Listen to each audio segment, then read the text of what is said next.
much. Our final recipient today will be Rich Barone.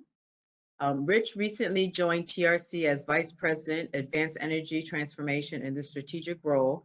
Rich helps utilities, municipalities, large commercial industrial customers, early stage inventors, and TRC's internal business units navigate and succeed in today's evolving energy markets.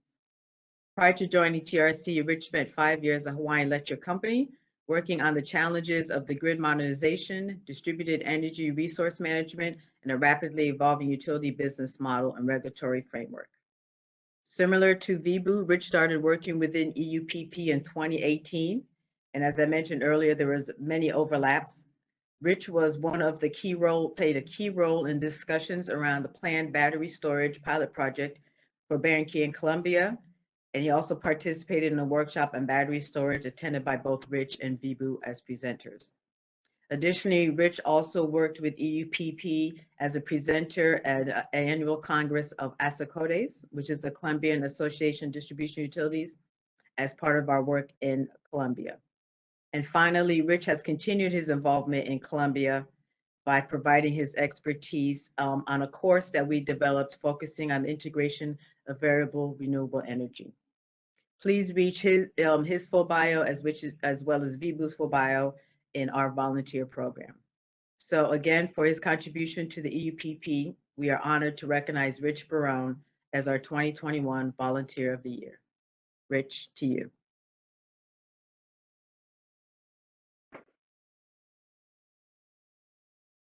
Thank you, Marjorie, and thank you, membership of USEA. This is a tremendous honor, and I'm privileged to be speaking with you today. And I want to specifically thank Marjorie and Johanna in particular, who Vibhu mentioned a moment ago, for all of their time, their support, their guidance with my efforts in Colombia. I liken a professional career to really a metaphor for life. I think in many ways we start out early, trying to figure out, get our footing, understand where we're headed. And then as we move into our middle stages, we kind of have our footing, but we start to learn and grow when we understand what really motivates us. What is our ideological alignment? What is our true north? Once we have our footing, I think we get into our later stages of life and our careers where we have the humbling realization that we're always learning. There's tremendous wisdom and knowledge and support around us, and we want to find ways to give back. This is a real driver for me working with USEA. I mean, for me personally, having found my true north, my ideological motivation in my career, it aligns a lot with what Vibhu said and the importance of this work, climate, energy, greenhouse gas emissions, and, resource scarcity.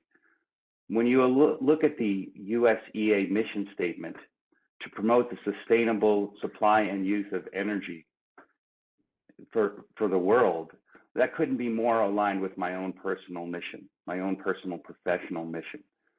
So I view the opportunity to work with USEA and my Colombia efforts in particular as almost an embarrassment of riches. There was mission alignment for me, both socially and environmentally, tremendous cultural experience. I met colleagues that really impressed me and humbled me with their wisdom, their knowledge and insights, and not just from within the USEA and USAID base, but also the folks that we worked with in country. And then finally, the ability to deliver what knowledge I have accrued over time is really a precious gift that I cherish.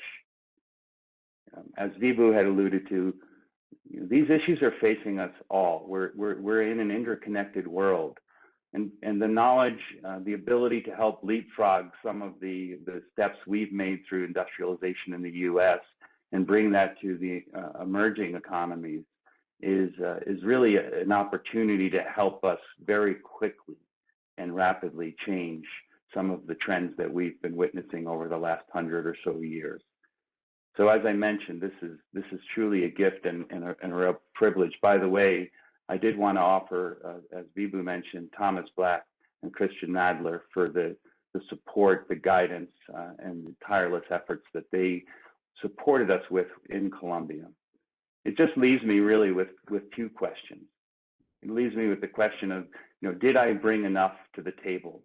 Is there more that I can do? So in closing, I just want to reiterate that it has been an absolute, not just pleasure, but a privilege for me to support USEA efforts. And I really cherish the opportunities that I've had. And as we do continue to grow and learn and evolve in our careers, it would be my continued privilege and pleasure to offer my new and growing learnings and experiences as USEA efforts continue.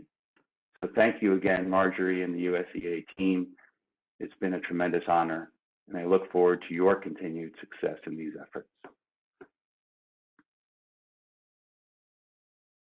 Rich, thank you very much for your comments and your valuable contribution to our EUPP, and we absolutely look forward to continue to work with you in the future. I have to just finish this by saying that the contribution of our volunteers has been invaluable.